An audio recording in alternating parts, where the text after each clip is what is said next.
ഇപ്പോൾ പെരുമ്പാവൂരിനെ സംബന്ധിച്ചിടത്തോളം ഒരു തർക്കമുണ്ടായി, ഇല്ല എന്ന് ഞാൻ പറയുന്നില്ല. പക്ഷേ ആ തർക്കം എങ്ങനെ ഉണ്ടായി എന്ന് നിങ്ങൾ തന്നെ ആവർത്തിച്ച് പറയുകയും ചെയ്തു.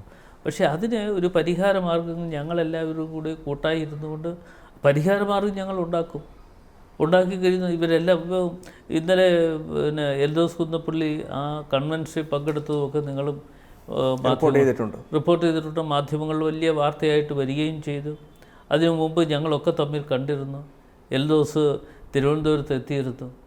അതുകൂടാതെ ഞാൻ ചിറയൻകീഴ് കൺവെൻഷൻ ഉള്ള സമയമായതുകൊണ്ട് ആറ്റിങ്ങലുണ്ട് എന്നറിഞ്ഞുകൊണ്ട് എൽദോസ് അവിടെ വന്നിരുന്നു. ഞങ്ങൾ ഒന്നിച്ചാണ് ഭക്ഷണം കഴിച്ചത്. അത് കഴിഞ്ഞ് ഞാൻ ചിറയൻകീഴിനും പോയി. എൽദോസ് ഇതൊക്കെ മാധ്യമ വാർത്തകൾ എന്നുള്ള കാര്യമാണ്, ഒരു സംശയമില്ല. മാധ്യമ സൃഷ്ടിക്ക് മാധ്യമങ്ങൾ ഉണ്ടാക്കുന്ന എല്ലാ സൃഷ്ടിയും, പക്ഷേ എല്ലാം നമുക്ക് ഈ മാധ്യമ സൃഷ്ടിയാണെന്ന് പറഞ്ഞ് മാധ്യമങ്ങളെ കുറ്റപ്പെടുത്താൻ കഴിയില്ല.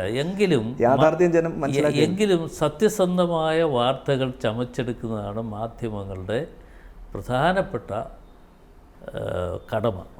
ആ കടമ വിട്ടുകൊണ്ട് ഇപ്പോഴത്തെ പുതിയ മാധ്യമ സൃഷ്ടി എന്ന് വെച്ചാൽ ഞാൻ നിങ്ങളെ കുറ്റപ്പെടുത്തുകയല്ല, പുതിയ മാധ്യമ സൃഷ്ടികൾ വന്നിരുന്ന് എന്തും പറയുക.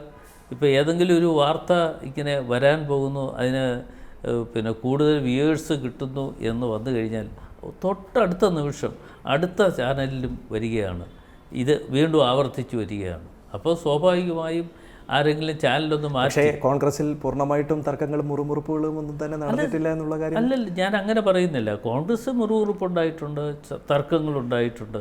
പക്ഷേ ഞങ്ങളത് പരിഹരിച്ചാണ് പോകുന്നത്.